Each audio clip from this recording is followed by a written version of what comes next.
By 1900, the dream of achieving powered flight was close to becoming reality.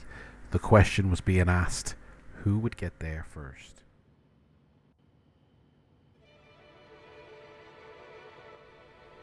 On the morning of the 17th of December 1903, the wind at Kill Devil Hills was gusting up to 48 kilometers per hour. This would help the Wright flyer get off the ground, but was sure to create problems controlling the untested machine. Although Wilbur Wright's first brief hop into the air with the flyer 3 days earlier had ended swiftly and ingloriously, the Wrights were certain their powered machine could fly.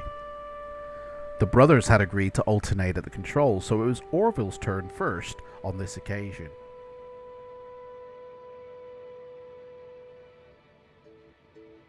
At 10 AM, a flag was run up to signal to the helpful personnel of the nearby Kill Devil Hills life-saving station, who had agreed to act as witnesses and helpers. The brothers then set about laying a wooden launch track alongside their campsite. The flyer was too heavy to be launched like a glider, usually by two men holding the wings, and the wheels would have sunk into the soft sand, so instead the machine was to be launched from a trolley running along a wooden rail.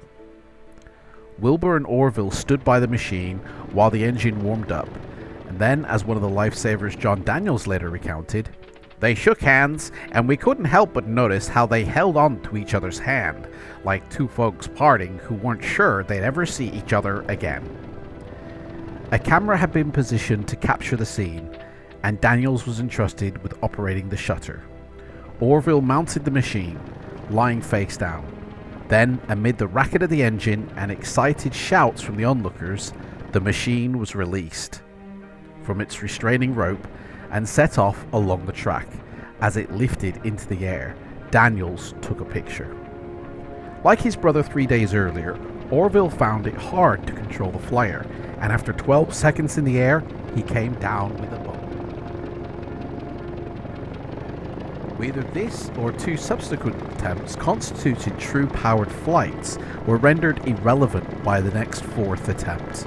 Orville, this time an onlooker, described what happened in his diary. At just 12 o'clock, Will started on the fourth and last trip. The machine started off with its ups and downs as it had before, but by the time he had gone over 300 or 400 feet, he had it under much better control and was traveling on a fairly even course.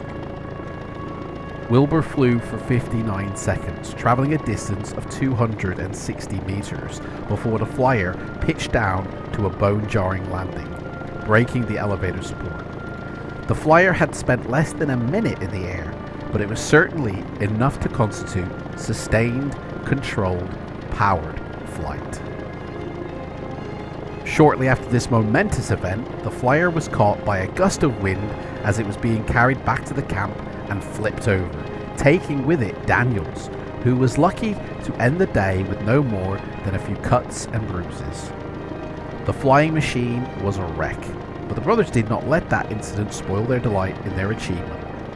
After lunch, the brothers walked over to the Kitty Hawk weather station to telegraph home the news of their success and imminent return.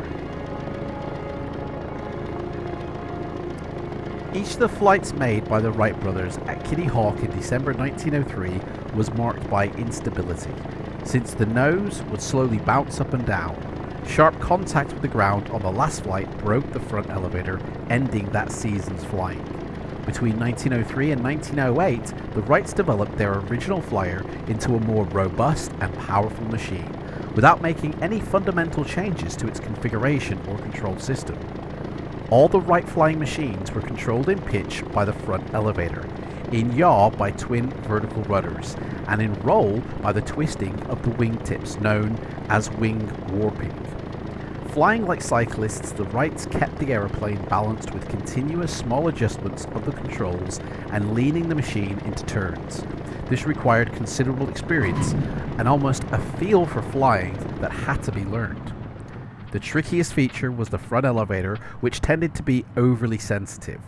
Any slight error of judgment would cause the aircraft to climb or dive alarmingly fast.